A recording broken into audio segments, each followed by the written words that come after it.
Hello friends. तर मला वाटत नाही की इंट्रोडक्शनची गरज आहे, तर तुम्हाला माहितीच आहे मी कोण आहे. मी हे सर्व हँडिकॅप गर्ल.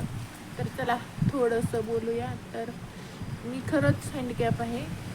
तुम्हाला दिसत असेल की माझे मोस्टली व्हिडिओ बसूनच असतात, कारण मी उभा टाकून केली ना तर वस्तूंना किंवा विकींना, गेटला, गाडींना, कशाला तर उभा टाकून किंवा पकडून केलेले असतात. तर तुम्हाला माहिती आहे का, हँडिकॅप लाईफ किती किती किती डिफिकल्ट लाईफ असेल. आणि त्याच्यात जर तुम्ही थोडेसे लाचार असाल ना, तर मग काही बोलायचा विषयच राहिला नाही असं असतं.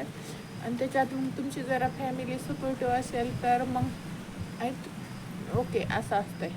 तर माझ्या बाबतीत बोलायचं झालं तर माझे भाऊ, माझे आईवडील, माझी फॅमिली खूप सपोर्टिव्ह आहे. मी हँडिकॅप आहे, खरं तर लाचार पण आहे. मी घराबाहेर थोडं इथून पुढे 2 पावलं जायचं म्हणलं तरी मला आधार लागतो. मी घरात हँडल करते स्वतःचं सर्व, पण घराबाहेर पडताना माझ्यासाठी डिफिकल्टी खूप होते.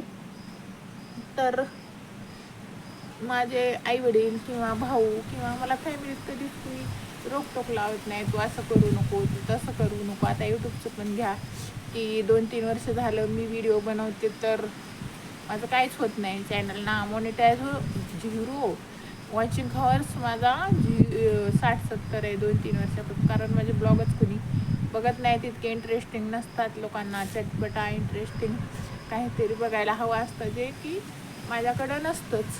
पण खरं सांगू तर हिंमत लागते. हिंमत एका हँडिकॅप मुलीला तुम्ही प्रिन्सेससारखं जर वागवत असाल तर खरंच तुमची हिंमत असेल. हे तुम्ही महागा बघत असाल तर ही माझी रूम आहे. माझ्या भावांनी घर बांधताना पण माझ्यासाठी स्पेशल रूम बनवली, कारण मी बोलले मला माझी स्पेशल रूम पाहिजे.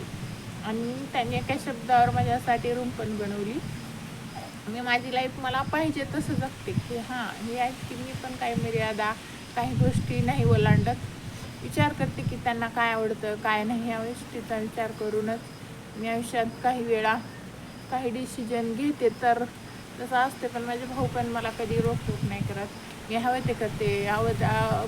मिशो, फ्लिपकार्ट, ऑनलाईन खूप सारी शॉपिंग पण करते. पण कधी मला कोण म्हणतच नाही की तू पैसे उडवले किंवा खर्च करतेस, पैसे खर्चतेस, कधीच नाही.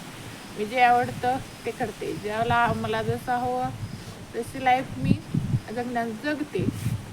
आई वडील म्हणायला गेलं तर खरं तर मोठा हात माझ्या आईवडिलाचा आहे, कारण त्यांनीच मला कधी रोकटोक लावली नाही. कधीच नाही, म्हणजे चुकून पण नाही. माझे आईवडील पण मला म्हणतात तू हवं तसं जर तुला जगायचे तसं जर, काहीच रोकटोक लावत नाही. त्यांना माहीत आहे त्यांची पोरगी कुठंतरी, तिला माहिती आहे की तिचे कुठंपर्यंत मर्यादा आहेत हे त्यांना, त्यांच्या पुरीला माहिती आहे हे त्यांना माहिती आहे. तर मला झाडे खूप आवडतात. तर मी खूप सारे झाडं लावते, कुठून पण आणून कसं पण. आणि ह्या गोष्टीत मला डिफिकल्टीज खूप येतात. पण माझी आईला मी म्हणते हे झाड लाव, ते झाड लाव, इथून आणायचं तिथून आणायचं. मी गेले तर पहिल्यांदा माझा डोळा असतो कुठे इथं झाड आहे का जे मी घरी नेऊ शकते आणि लावू शकते. मी कुंड्या मागवते, कुंड्यात झाडे लावते. तर माझ्या सगळ्या कुंड्या तर वरच्या फुटल्याच वाऱ्यानं उन्हाळी वादळामुळं. तर आता मला आणखीन नवीन कुंड्या मागवायच्यात. मी त्याचे रोपं मात्र जपून ठेवलेले आहेत आणि त्या कुंड्या मी डबल लावणार आहे. तर बघा कसं असतं, एखाद्या घरी जर मुलगी म्हणजे डिवोर्सी वगैरे असेल तर तिचे खूप हाल होतात, मी बघितले. आणि अपंग असेल तर खूपच, आणि त्यातला आचार असेल तर खूपच. पण माझ्या बाबतीत मी थोडीशी लकी आहे त्या बाबतीत, कारण माझ्याबद्दल तसं कधीच कुणी काय करत नाही. माझ्या फॅमिलीत कुणीच नाही. मी पण तसं काय विलनसारखी नाही वागत. मी पॉझिटिव्ह वागते. ते बघा कसलं वारं सुटले माहिती आहे का. माझा आवाज पण तुमच्यापर्यंत यायला का नाही माहिती मला. तर खूप साऱ्या डिफिकल्टीज येतात. तर खरंच सांगू तर मला एकच तुम्हाला रिक्वेस्ट करायची आहे, प्लीज प्लीज प्लीज माझ्या चॅनलला सबस्क्राईब करा, व्हिडिओला लाईक करा आणि मला खूप सारा सपोर्ट्स करा. आणि खूप खूप खूप सारे मनातून मदत करा. फक्त इतकी की माझे व्हिडिओज बघण्याची, बाकी काय नको मला.